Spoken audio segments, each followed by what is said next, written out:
Hello, everyone. Welcome to Coaches on the Couch. This is where we explore leadership in the built environment. If you're a new listener, hello. This is just a quick introduction. So I'm Rachel Birchmore and I co-host alongside Louise Rogers. And Louise and I are both coaches and we work together with leaders one-to-one and in teams. And we come together to design and deliver bespoke leadership development programs through Step Up. So if you want to know more about that, please get in touch at rachel@stepuplondon.com or have a look at the website, which is stepuplondon.com. So on to today's conversation, which is with Nathan Spencer of UKREiif. And let's go to that right now.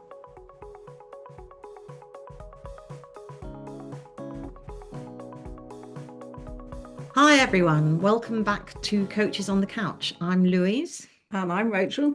And today we're joined by Nathan Spencer, Managing Director of UKREiif. Hi Nathan, how are you? I am all good, thank you. Hope you're all well yourselves. I've just realised it's our first episode of the year. You are our first episode guest of the year. Feel privileged. Nathan, can you tell us something brief and interesting about your couch? Of course I can. I was listening to the others that you've had on because I was unsure about how interesting my story would be about my couch. But here we go. So I have recently moved house, and whilst looking around for numerous different couches, I discovered somewhere called Red Brick, which I'm not sure if you've heard of it before, but it's like a Debenhams John Lewis. There's 400 different interior design companies inside. It's incredible. Gosh. And I've always had a bit of a thing for Drew Pritchard, who he's got a couple of TV shows and he's all into this kind of industrial stuff. That's kind of what got me there, and it gave me a bit of an inspiration around interiors. But one of the ones which stood out for me was actually in the discount section, and I could not figure out why at all. And it turns out it's because it had no feet. So it was flush with the floor, but I kind of liked that. It kind of felt quite different and cozy. So I'm sure there's a deeper message in there somewhere about perfection being slightly different for others, but I got a very discounted sort of couch, and it sits at the top of my stairs, a nice little comfy area that I've created with a bit of jams down glass and a big mirror. And once you sit on it, if you look the other way, it's all the stuff that kind of I like. So a bit of commissioned artwork with some grime artists, some Pokemon art on the wall, and it's next to my office, so I always keep the door open because I've got 3 kids, and that's kind of their little chill out area, which they sit on with their iPads or do their reading from school. So that's my couch, or at least my favourite. Fabulous. That's a nice couch story. You needn't have worried about your couch story. It's a good couch story. Well, you've got that over with. Yes. So Nathan, as I said in the intro, you're Managing Director at the UK's Real Estate Investment and Infrastructure Forum, which people, and obviously me, will know better as UKREiif, which has taken place in Leeds for the last 4 years and aims to connect investors, developers and regeneration specialists to drive sustainable and inclusive economic growth. You do other things as well. I'm surprised you've got the time, but you're also Vice Chair and Board Trustee at Fusion Housing and Regeneration and Housing Committee Member at West Yorkshire Combined Authority. Busy man, obviously, Nathan. And we know you get asked a lot, obviously, about how to get the most out of UKREiif. That's not our area. We're very much to do with leadership on this podcast. So we're really looking forward to chatting to you as a leader, and also about leadership in the context of large events. And there's 2 aspects of that which we're particularly interested in, although I'm sure we'll cover lots of ground this morning. So one was your shift from a marketing role into the broader managing director role. And the other is your values in the area of diversity and inclusion and how you've embedded them at UKREiif. Maybe we could start with the first of those points. And we understand that you were originally marketing director there before you took on the broader managing director role. So that change of perspective, not necessarily from marketing, but often for our clients, they're going from architects or engineers to a broader role. But it's something that our clients are often grappling with. So maybe you could tell us a bit more about your journey and how you've navigated that change. Yeah, of course. I could go on about my journey for for years, so I will try and keep it as short as possible. It's quite difficult not to cover off kind of the early stages, because I think that's kind of where's led to a slightly easier transition from marketing director to managing director. I came out of education without anything beyond high school. So actually I was working quite kind of normal day-to-day minimum wage jobs until about the age of 25. But actually the first job I got, they saw potential and they kind of really drove me through. So I'd started out in telesales for a company called Pentland, who they own sport brands like Speedo and Mitre and Berghaus and the like. But I started on telesales, and within the space of 3 years, I was leading a digital marketing team within the company. But they also gave so many opportunities to do so much more within that scope as well. So yes, I was learning about sales and e-commerce and B2B, but also commercial partnerships and business development. They were very good at all of that. So I suppose that's when I flipped over to working where I do now. When I first joined the company, although it still is called Built Environment Networking Limited, the company was running events for about 100, 150 people.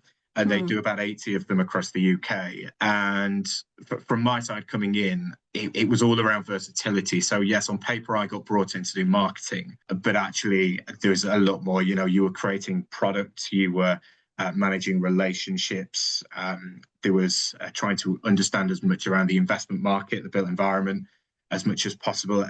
Everything was created around that versatility element. So although I've moved into the role, it almost felt like that role was me doing that role for a couple of years anyway. And the transition has been really smooth, I think mainly due to that versatile background. I can have conversations at a deep level around SEO and paid advertising, but I can also have exactly the same conversation around strategic sales or our approach to new product. So the transition hasn't been too difficult. I think the transition is probably where many people would find difficult, is that where you previously had a bit of bounce back throwing ideas around, actually you're at the end of the day, you're the final decision maker now, and there's no one else to make that decision, whether it be a good decision or in some cases there has to be those ones which are slightly harder to make. So yeah, that's probably the most difficult bit in a transition. But I would say from an advice perspective, make sure you have that versatile background, know every element of the business, whether you're working in it or not,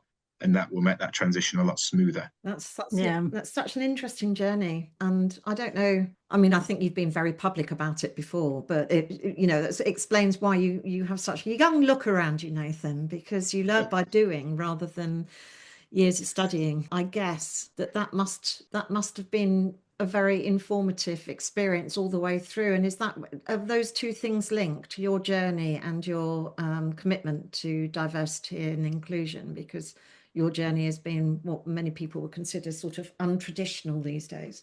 Yeah, absolutely. You know, going back to when I was 25, I can remember the job interview I got at Pentland. I always felt like I was the hardest worker and I was putting the work ethic as much as possible, but I was looking for that break, and actually it was really, really difficult to come across. And I remember going down to get an interview. I'd had my interview in Wakefield, which is where I live, and then I had to have a secondary interview in London. And I was so embarrassed to tell them that I couldn't afford to go, that I ended up going to kind of one of them cash converter places and taking my Xbox in to get the money to afford a train to go down to London for the interview. And it's, you know, I've got lived experience when it comes to those really difficult moments, which I can now implement across the board. But that company was excellent in terms of everything else D&I wise. So I remember the first week or two that I worked in this industry, the gender pay gap got released, and my old business, their results showed that women and men, no matter the job, got paid exactly the same, 50-50. And then when I came to this industry, there was some companies paying men 80% more than there was 80% women. Yeah, there was a contractor that were paying men 80% more than women when I first joined, and I just could not believe it. So, you know, there's elements which I've learned within this side, but, you know, I don't think I realized the privilege I had as a white male coming into this industry, because actually I found that as, you know, working class town, you know, no education, mum and dad had similar roles as me in terms of minimum wage, mining town location. When I went to London, there was advice to maybe change the accent and lose the Yorkshireness from it. So I think I thought that I was hard done by, and then actually when you come into this industry, I think you've realised there's a lot more people who are also disadvantaged. But yeah, I can be in a position, and I have done many a times internally where I have been an ally for staff who maybe haven't had as much of an easy time for me due to either the position I'm in or because I'm a white man. So yeah, that has been a really kind of eye opener. But the journey I've had has kind of led me to trying to focus heavily on D&I. Tell us a bit more about that, Nathan. How did that journey and your sort of personal values that maybe that's inform the way that you lead at UKREiif? Yeah, there's some, really small things I can share. And I think they show the culture that I've tried to embed. So, even minor things, like I can remember when I couldn't afford to buy a suit for an award ceremony. And, when we're doing things now internally, we always say, we don't need to be wearing suited and booted all the time. Just downplay it. If we're going to an event, just wear stuff that you've got. They're really small things, I know, but actually, looking back, I look at my journey and think actually we'll implement those things because of, I've struggled with those bits as well.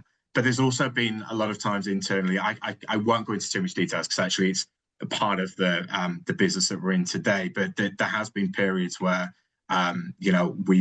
certain allies within the business have had to stand up for others in the business. And I think that shapes the business as to where we are today. We're not just talking about it externally. At times when I first joined, it felt very much, we'll talk about all of this externally because it looks great. But actually the internal values and culture feels very different. And that has been quite difficult to shape away. But we did do the last kind of staff report or feedback report that we did internally showed something like it was about 95% of people working here feel like the business is inclusive and diverse, which is when I look back at when I first started and we were doing research like that, it was nowhere near. So yeah, we're very proud of where we've got to. How many people work at UKREiif? It's about 20 or so of us. So we're quite a small business.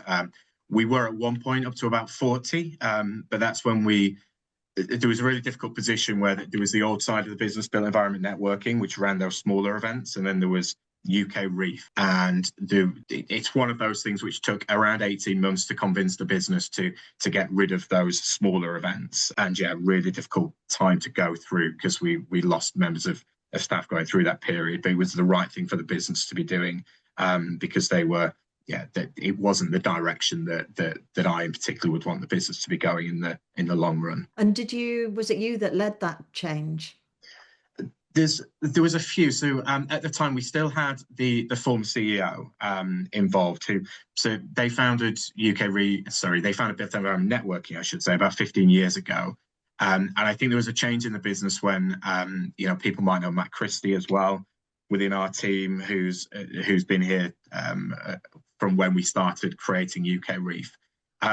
It's one of those things where it takes sometimes about 12 to 18 months at times to be getting things through the business of saying, actually, we need to make these changes. And because there's a hierarchy, it takes time to get to where we want to. So that was always internally pushed by myself, by Matt, and then we finally made that decision. So it was Keith, who used to work here, the original sort of founder of Built Environment Networking.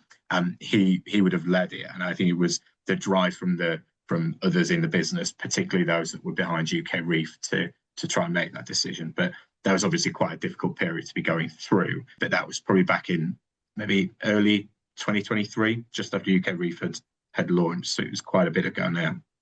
So there was some kind of rebuilding after that in order to, as you say, get most of the staff feeling safe and kind of being able to use that value of diversity and inclusion to make people feel safe and comfortable.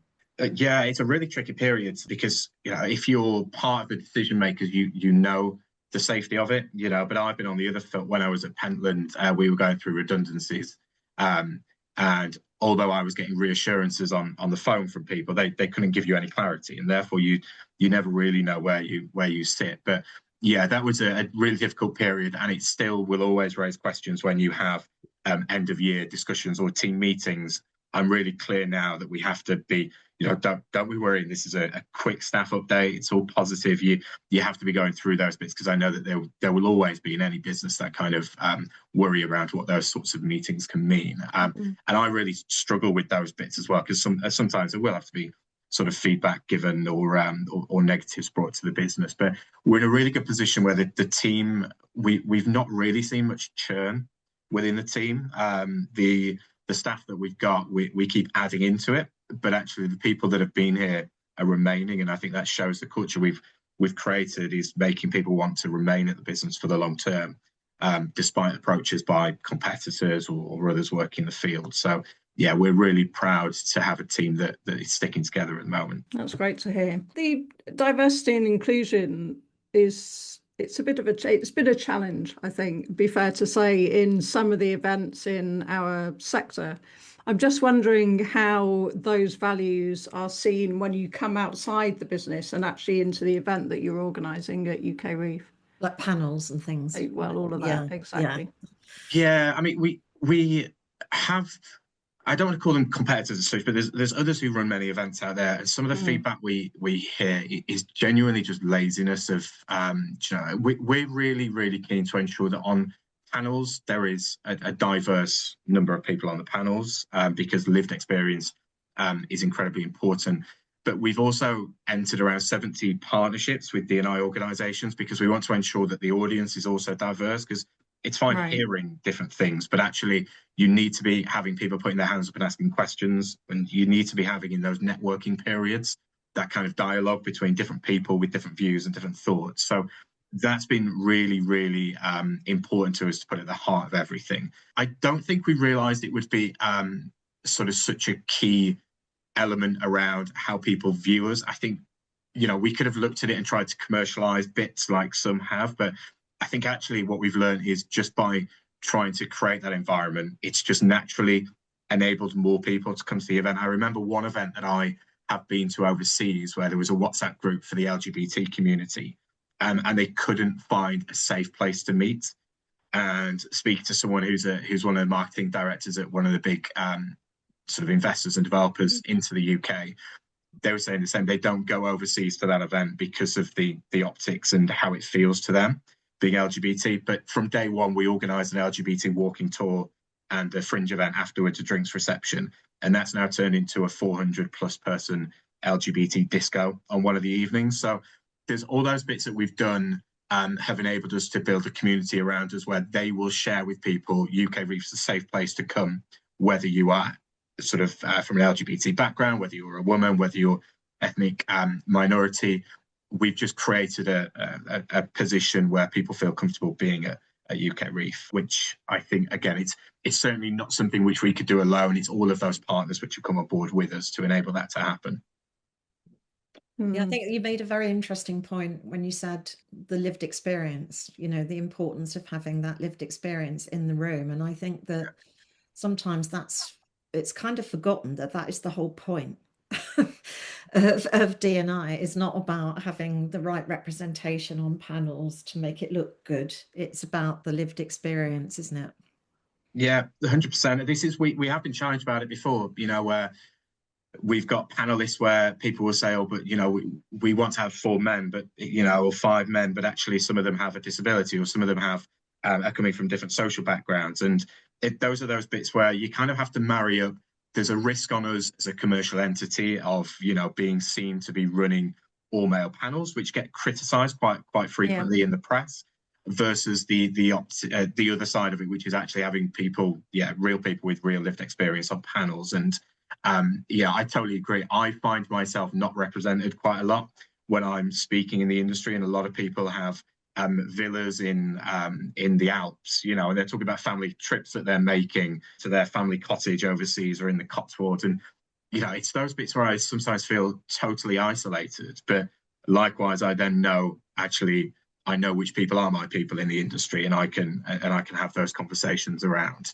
So yeah, it is really difficult to do, but we try to ensure that we encourage and bring along every type of sort of industry group that we can do, from neurodiversity in planning all the way to the LGBT side and disability groups, where people wouldn't naturally maybe visually see it, but it is there, and the lived experience is both on stage and in the audience. Is there ever pushback, Nathan, on that? A couple of times there has been, less so now, although we have a real clear diversity charter. So everyone that wants to work with us, whether they're a sponsor or whether they're doing the work for us, the exhibition side of things, they have to sign a diversity charter and agree to it. And therefore, if they don't, we wouldn't work with them anyway. We've probably not as much pushback from our end, but we have been told about numerous organizations which are headquartered in the US, around how because they're being audited, they have to change their approach to D&I locally. So some of them have dropped funding to D&I groups that they work with, particularly women in groups. Some of them are having to remove. I saw it heavily this year with Pride. If you looked at all of the big global consultants and contractors who over the years have changed their logo to include the rainbow, and this year they suddenly decided that they're not doing it anymore. It's okay not to do it. Yeah, I mean, outside of the work that I do with Rachel, I've been coaching people who work in sustainability within financial institutions, a couple of them, and the mood is, they've seen their department stripped of funding, and the value and importance placed on their function within the organization. They've lost places at the top table, and sustainability equally as well as D&I is an issue that seems to have gone down the global agenda for those companies that are headquartered in the States. And I'm sure you've got views on that, but I don't want to just make a comment, but it's the same with sustainability, isn't it? And I know you're committed to that too.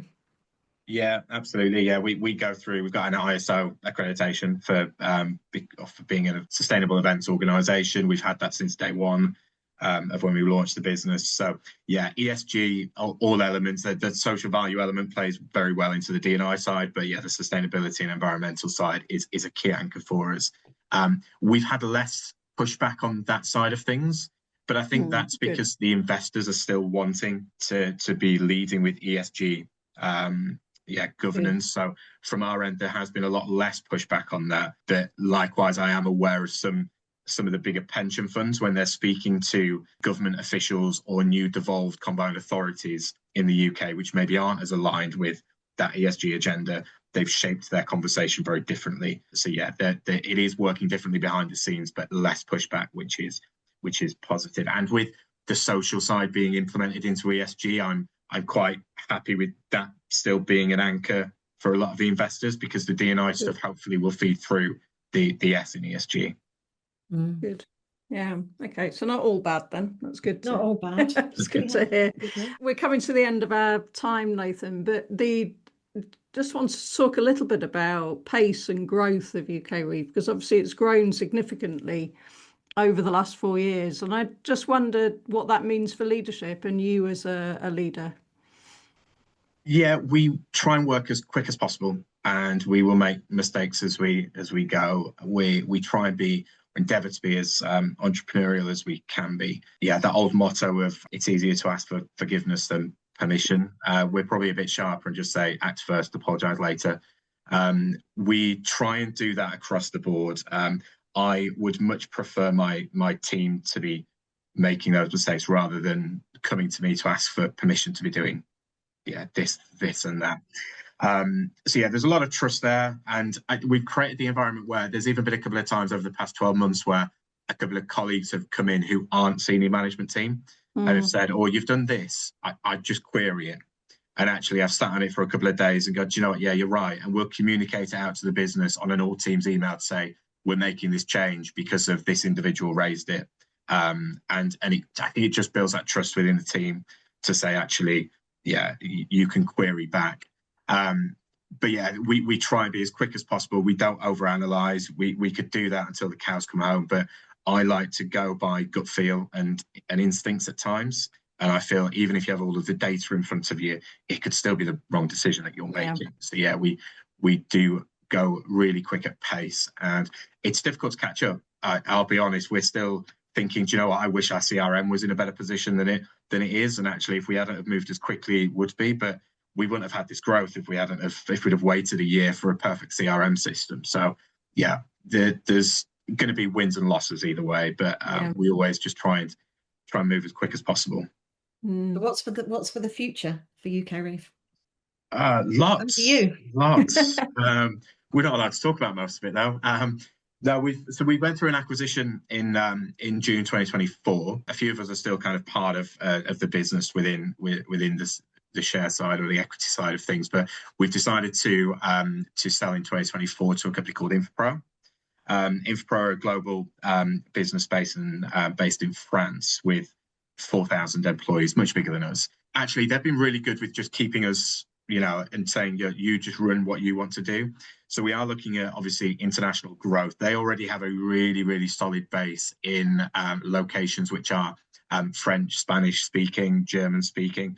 Actually, for us, looking at those locations which are English speaking, it doesn't need to be the same thing as UKREiif, but we've identified some opportunities. There's potential for M&A from an acquisition perspective, which are being explored. So yeah, from our end, we don't want to stop. We're driven to make sure that UKREiif is successful, but actually, what else can we spin out from those? And the great thing that we've started to get from UKREiif is the case studies. So we set up UKREiif, and it's now a platform for all these different businesses coming together. But the starting point at the beginning was investment, trying to make sure that we landed investment for regions. So the team were out a couple of weeks ago in Hull, where £100 million of investment has been landed, starting solely from UKREiif. There's another £200 million investment into Staffordshire, 200 million into Torbay. All of these stories which have started at UKREiif are now starting to come to fruition. That's what we're really focused on is, what's the next stage of that, capturing as many as we can for the good marketing side of things. But actually, we're solely driven internally within the UK focus team on how do we get more of those success stories happening, because that's what we'll be judged on in 10 years' time when we sort of leave the business of, looking at what we've helped to bring forward project-wise in cities or towns in the UK. Very interesting. I think you managed to get quite a few marketing messages in there as well, Nathan. Absolutely. Congratulations. Didn't mean to, but I probably did. Yes, you're right. No, it's fine. Nothing wrong with that. Well, thank you very much, Nathan. Lots in there, and I'm sure you'll be telling people elsewhere how to get the most out of UKREiif, so they'll be able to get that there. And tickets still for sale, I believe. You're doing my marketing for me now, Rachel. Well, why not? So yes, thank you very much. Yeah, thank you. Thank you for your time. Thank you.